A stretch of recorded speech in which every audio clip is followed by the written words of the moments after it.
Hi everyone, I am an alcoholic named Brittany and I am not anonymous. Today I want to talk about what early sobriety was like and how I handled it. I think it's safe to say I was pretty panicked and pretty frantic and very, very terrified.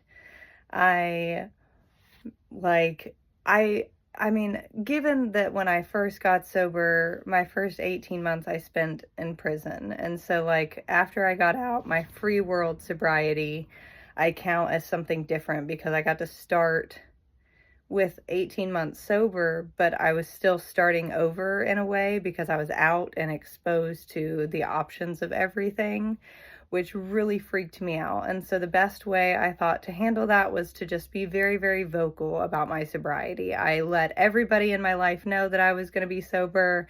I let them know that I didn't want to be around any drinking or using. I let them know that I didn't plan on being in those kind of environments. I was so paranoid when I was on probation that I didn't even want to be in the same house as alcohol.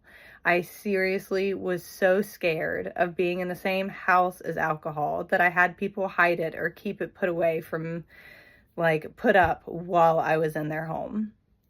It was a very terrifying experience for me in the beginning, and I chose to try to find a path of recovery that worked for me, and that just so happened to be meetings. And so I started going to meetings when I could. I didn't go as often as it's recommended you go. I definitely did not do 90 meetings in 90 days. I did not immediately get a sponsor. I did not immediately start working the steps. I took things very, very, very slow. Not necessarily on purpose. I think that for whatever reason, my story was just meant to play out that way. And so I think that I was coming up on 3 years of sobriety before I had my first sponsor. And so that means that my recovery just consisted of going to meetings and listening to other people and sharing when I could. So, if you are trying out sobriety or you're in early sobriety and you're trying to figure out what to do, I definitely recommend finding a support group. It doesn't have to be meetings. It doesn't have to be a certain category of sobriety. Just try to find something that works for you. Try to find like-minded people who want the same things that you want, who have the same goals and the same wishes for their life and their future. It definitely is a lot easier to get sober and to be sober, at least in my opinion, when you are around other people trying to do the same thing, because it kind of helps you learn, different ways that you can achieve your goals. It helps you see that other people struggle with things as well. It helps show that it's not always simple and that it's not always easy. It's very, very good to get other people's experiences, because if we only are stuck with our own thoughts and our own feelings, then all we're going to have is us.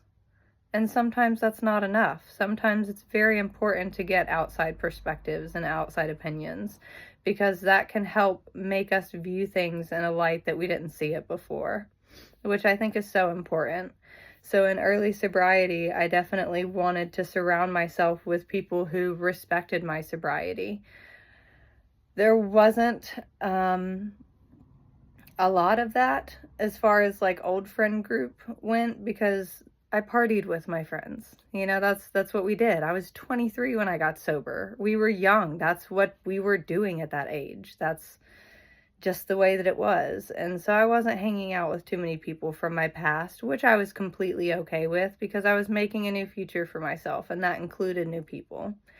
And that is just a little bit of how I handled early sobriety.